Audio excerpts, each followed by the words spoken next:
temporarily from the Bayou of Baton Rouge, Louisiana. This is Daryl W. Perry, host of FPP Radio News for Sunday, April 17th, 2016.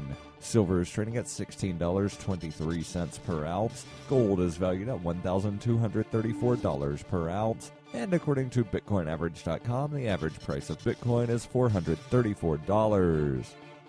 Antiwar.com reports at the sidelines of the spring meeting of the IMF and World Bank, Iran's central bank governor is in Washington, D.C., pushing for the U.S. and European Union to honor their commitments under the terms of the P5+1 nuclear deal. Since the deal went into effect in January, the international community was obliged to unfreeze large amounts of Iranian assets held abroad. Much of that money was to be spent on modernizing Iran's economy after decades of sanctions. The money is unfrozen, at least on paper, but moving it around and spending it is proving to be extremely difficult, as the Obama administration has seen pressuring global banks to continue to refuse to do business with Iran and openly declaring Iran forbidden to use U.S. dollars in any way. A lot of EU banks that have no legal obstacle to do business with Iran fear that doing so will lead to U.S. punishment, and even though the Treasury Department initially insisted that was not the case, the Obama administration has since been very vague on the matter. Iran's central bank governor is urging U.S. and EU officials to do more to assure the banking community that the nuclear deal is very much still in place and that the banks can give Iran access to their frozen funds abroad and can do everything that the terms of the deal say they can do. Absent that, Iran warns that the nuclear deal breaks up under its own terms, and with the U.S. seemingly pushing so hard to not honor the deal, the Western nations looking forward to doing business with Iran won't have to look far to find someone to blame. You can support FPP Radio by shopping online. Whether you're looking for precious metals, bitcoins, or books, you'll find that and more at shop.fppradio.com. Every purchase you make from one of my affiliates, like Namecheap and Amazon, at shop.fppradio.com helps fund FPP Radio. That's shop.fppradio.com.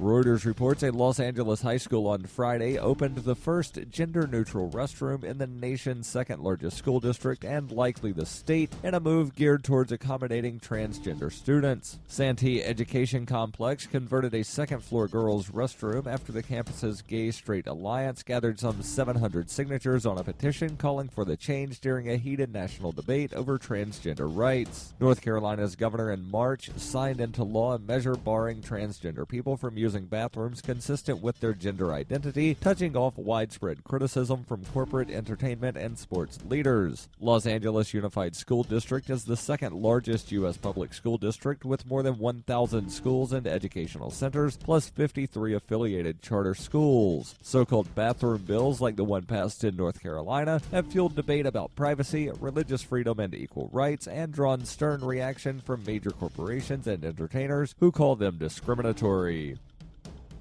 For nearly 40 years, Roberts & Roberts Brokerage has been a trusted source for buying and selling precious metals like gold and silver. They also take Bitcoin for precious metal purchases and have permanently removed the minimum purchase amount for all orders paid in the digital currency. Call Roberts & Roberts today for knowledgeable advice on buying and selling precious metals and a forward-thinking approach to new technologies. 800-874-9760 or visit online at rrbi.co.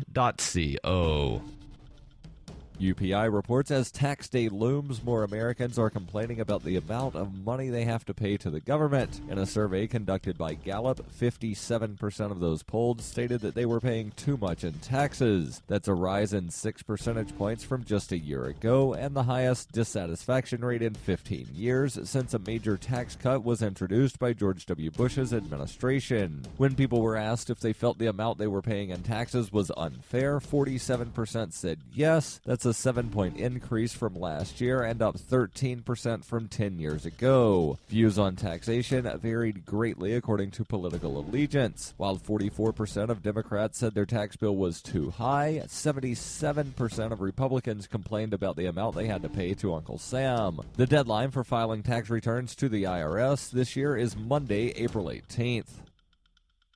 This has been FPP Radio News, online at fppradio.com.